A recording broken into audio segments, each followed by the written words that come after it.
ด่วนอาจารย์ผู้ออกมาประกาศแล้วเรื่องยูทูบเบอร์เนาะไปเฮ็ดคลิปทำข่าวเกี่ยวกับเรื่องราวเพลงของบ้านศรีวิไลถ้าหากว่าตอนนี้ไปเอาไปทำแล้วเนาะมันขึ้นแดงบ่สามารถสร้างรายได้กิ่งกลางติดต่อไปหาพ่อผู้ศรีวิไลได้เราจะปลดให้ทันทีว่าซั่นเด้สบายดี FC แฟนคลับทุกทานมาพบมาพ่อกันคลิปนี้เป็นเรื่องเล่าดีๆจากบ้านศรีวิไลเป็นเรื่องเล่าที่น่าชื่นชมอาจารย์ผู้ศรีวิไลโดยเฉพาะค่อยก็เป็นผู้หนึ่งที่ทำคลิปทำข่าวเกี่ยวกับเรื่องเล่าบ้านศรีวิไลหลายครั้งหลายข่าวที่เฮ็ดคลิปเฮ็ดข่าวแล้วมันก็ติดเพลงของบ้านศรีวิไลมามันก็สร้างรายได้บ่ได้ขึ้นขีดแดงแม่นความจริงแท้และ FC แฟนคลับหลายคนก็ว่าเป็นอย่างคือบ่เปิดเพลงฟังเพลงอันที่ดาราไปเลยฟังเพลงบ้านศรีวิไลไปเลยค่อยก็เลยไปบอกว่ามันติดลิขสิทธิ์เขาติดลิขสิทธิ์หลายคนก็บอกว่ากะติดต่อหาพ่อผู้ให้เราปลดลิขสิทธิ์ให้ก็ได้นู่นนี่นั่นแต่ว่าค่อยก็เฮ็ดบ่เป็นว่าซะและอีกอย่างนึงค่อยก็บ่อยากรบกวนช่องเฮาก็เป็นช่องน้อยๆยอดวิวก็บ่หลายช่องยอดวิวหลักร้อย 4-500 สูงสุด 1,000 เฮาก็บ่อยากรบกวนนะสิเอาลิงก์ไปให้อาจารย์ผู้ปลดล็อกให้เฮาก็เป็นตาอายช่องตัวเองช่องบ่ใหญ่บ่โตแต่ว่าสำหรับช่องที่ใหญ่ช่องที่โตยอดเบิ่งหลัก 5,000 หลักหมื่นแท้ก็เป็นตารบกวนอาจารย์ผู้ศรีวิไลอยู่ได้ทานผู้ชมเป็นตารบกวนอยู่หลายครั้งต่อหลายคราวคันผู้ใดเป็น FC บ้านศรีวิไลเห็นเจบ่ลาวเฮ็ดคลิปทำข่าวเกี่ยวกับน้องที่ดาราเกี่ยวกับบ้านศรีวิไลเนาะเวลาช่วงใดถึกน้องห้องเพลงค่อยก็สิเอาเป็นเพลงทำนองเพลงลาวมาทับแปะใส่แล้วก็ปิดเสียงตัวเดิมไว้ก็เนื่องด้วยตัวนี้แหละท่านผู้ชมเนื่องด้วยว่ามันโซลิกสิทธิ์ซึ่งเมื่อก่อนนี่นะอาจารย์ผู้ศรีวิไลก็บ่ได้เฮ็ดว่ามีลิขสิทธิ์ปล่อยไปเลยจนกระทั่งเพลงดังหอบฝันข้ามโค้งนั่นละมันมีคนไปขอกมันมีคนไปเคลมมีผู้บ่หวังดีสิไปเอามาเป็นของตนเองก็เลยมีบทเรียนกลัวสิได้มาคนหน้าแข่งอาจารย์ผู้เกือบลุยเกือบเฮี้ยนโอ้หลายเดือนเติบได้ทุกคนเลยทูกันไปทูกันมามันเป็นตาเจ็บใจถามว่าเสียดายบ่ก็บ่เสียดายปานนั้นคันก่อนแล้วเนี่ยเพลงนี้ไปแต่ว่ามันเจ็บใจแฮงของเฮาเฮ็ดของเฮาสร้างบ่แม่นของเฮาได้หมายความว่าของอาจารย์ผู้นะของอาจารย์ผู้เฮ็ดของอาจารย์ผู้สร้างแต่ว่าที่มีคนมาเคลมเอาคือมันเจ็บใจแต่ว่าในที่สุดนี่ฟ้าเพิ่นก็มีตาสามารถดึงเอาเพลงดังกล่าวนั้นกลับคืนมาได้หลังจากวินาทีนั้นมาอาจารย์ผู้ศรีวิไลก็เลยเพลงใดที่เป็นของบ้านศรีวิไลจะขึ้นลิขสิทธิ์หมดแต่ถ้าหากว่าผู้ใดอยากเฮ็ดคลิปอยากอ่านข่าวอยากเอาไปคอเวอร์อาจารย์ผู้ออกมาประกาศเมื่อ14นาทีสดๆร้อนๆเลยทุกคนเอ้ย นี่นะเพลงค่ายศรีวิไลที่อยู่ในช่องผู้ศรีวิไลเริ่มบันทึกเข้าสู่ระบบลิขสิทธิ์ในโซเชียลมีเดียทุกเพลงเพราะมีมิจฉาชีพแอบอ้างนำไปขึ้นเป็นของตัวเองเฮาจึงจำเป็นต้องแสดงความเป็นเจ้าของหากช่องใดว่าซั่นเด้หากช่องใดนำไปโคเวอร์นำไปทำข่าวหรือนำไปเล่นแล้วขึ้นสีแดงแจ้งเปิดรายได้บ่สำเร็จว่าซั่นเด้ทักเข้ามาหลังไมค์ส่งลิงก์ของทานมาปลดเคลมได้เลยนะครับว่าเสน่ห์ทานผู้ชม FC แฟนคลับโอ้โหนี่แหละ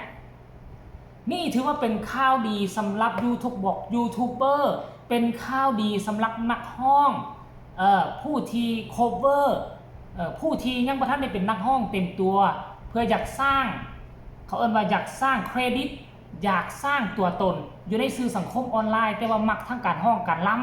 ำเพื่อว่าเพลงน้องธิดาลาวกับพอมีกระแสอยากเอาไปร้องเพื่อสร้างกระแสให้ตนเองแต่ว่ามันติดลิขสิทธิ์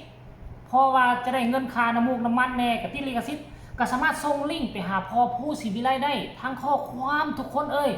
นี่แน่สุดยอดหลายพ่อผู้อาจารย์ผู้เด้อสุดยอดหลายในฐานะที่ค่อยก็เป็นผู้เฮ็ดคลิปอ่านข่าวแต่ว่าค่อยก็บ่รบกวนดอกน่าอายรบกวนเพราะว่าช่องเฮายอดวิวมันต่ำแหมยอดวิวต่ำโดยเฉพาะคือช่วงนี้ยอดวิวหลักร้อยส่วนสิได้หลักพันใน2มื้อแต่ว่าช่วงไหนคันกระแสที่ดารามาแฮงข่าวใดที่เป็น ข่าวใดที่เป็นกระแสแห้งๆนี่เฮ็ดนี่ได้หลัก 5,000 หลักหมื่นมีอยู่แต่ว่าช่วงนี้นี่ช่วงมันดรอปนะช่วงขาดรอปลงก็หลักร้อยแหละท่านผู้ชมมื้อละพันก็สร้างมาแล้วเฮาก็มีความพึงพอใจเนาะเฮาก็มีความพึงพอใจในจุดนี้เฮาก็เฮ็ดไปเพื่อว่าอนาคตเฮาอาจจะได้ยอดวิวหลายคือช่องหมู่ว่าซั่นซะตอนนี้เฮาก็เฮ็ดไปมีเวลาเฮาก็ไปเฮ็ดเวียกเฮาไปเฮ็ดเวียกเฮาก็หาเงินหาค่ำมีเวลาว่างเฮาก็จึงมาเฮ็ดคลิปอ่านข่าวเนาะคือช่วงนี้ก็ค่อนข้างว่าเวลาก็บ่ค่อยมีปกติแล้วก็โอ้ยช่วงที่มันบ่มีเวียกลักของเจบ่เล่า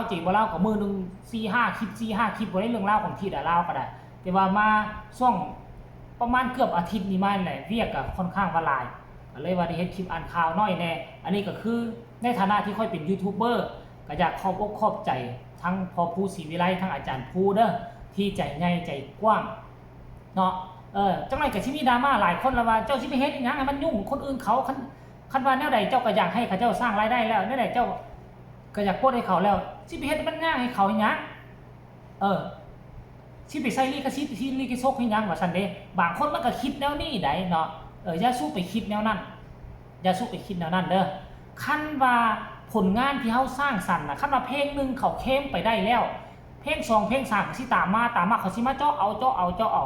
เพราะฉะนั้นมันสมองของพ่อผู้ศรีวิไลน่ะเนาะสิ่งที่ของที่เฮาเฮ็ดมันควรจะเป็นของเฮาแต่มันจะมีวิธีใดแน่ที่จะเฮ็ดให้สิ่งที่พ่อผู้ศรีวิไลสร้างบ่ให้ตกเป็นของผู้อื่นมันก็มีวิธีทางเดียวคือเนาะคือใส่ลิขสิทธิ์เข้าไปคือแจ้งลิขสิทธิ์ว่าเป็นของพ่อผู้มันจึงบ่เฮ็ดให้ทรัพย์สินทางปัญญาของพ่อผู้นี่ตกไปเป็นของโจรของคนที่บ่ดีแล้วสำหรับคนอื่นนี่ถามว่าในฐานะที่ค่อยเป็นยูทูบเบอร์ว่ายุ่งยากบ่แน่นั้นบ่ได้ยุ่งยากเลยพอผู้เปิดโอกาสให้ขนาดนั้นคันบ่ได้เฮ็ดคลิปเกี่ยวกับเพลงและติดลิขสิทธิ์นี่ส่งไปหาเพิ่นนี่บ่ได้ยุ่งยากจักน้อยเลยการที่เจ้าของลิขสิทธิ์เขาเจ้าออกมาเคลื่อนไหวแล้วนี่มันดีอกดีใจต่อผู้เฮ็ดคลิปอ่านข่าวได้ซ้ำไปเนาะแต่ว่าค่อยก็คันกรณีว่าคลิปใดซะเผลอๆฮอดทะลุ 5,000 หรือว่า10,000นึงสร้างรายได้บ่ได้ติดลิขสิทธิ์ค่อยก็จึงสิรบกวนอาจารย์ผู้ศรีวิไลเด้อส่งไปหาให้ปลดเคลมเปิดรายได้ให้แน่แต่ว่าช่องใดที่หลัก500หลักพันค่อยก็บ่กล้าค่อยก็อายซำเนาะเดี๋ยวโอกาสหน้าคันว่าตัวใดยอดวิวหลายที่ลิขสิทธิ์ก็สิขอรบกวนอาจารย์ผู้เด้อจาก FC แฟนคลับทั้งฝั่งเวียงจันทน์จากเจเบาลาวก็ขอฝากคลิปนี้ไว้ในอ้อมอกอ้อมใจอาจารย์ผู้กับ FC แฟนคลับบ้านศรีวิไลหมดสุขุสุคนก็แล้วกันเด้อขอคนละ1ไลค์1แชร์เช่นเก่าเช่นเคยฝากกดติดตามพร้อมที่สำคัญจะกดข้ามโฆษณาเบิ่งให้แน่จักเล็กจักน้อยทักทายกันมาได้ FC แฟนคลับบ้านศรีวิไลเพราะว่าช่วงนี้ 3-4 มื้อนี่ห่างหายกันไปคลิปบ่ค่อยเฮ็ดได้ทักทายกันมาได้เด้อตัวใดทันตอบก็สิไปตอบตัวใดบ่ทันตอบก็สิมาทักทายกันอยู่คลิปต่อไปก็แล้วกันสำหรับคลิปนี้ขอลาท่านผู้ชมไปก่อนสบายดี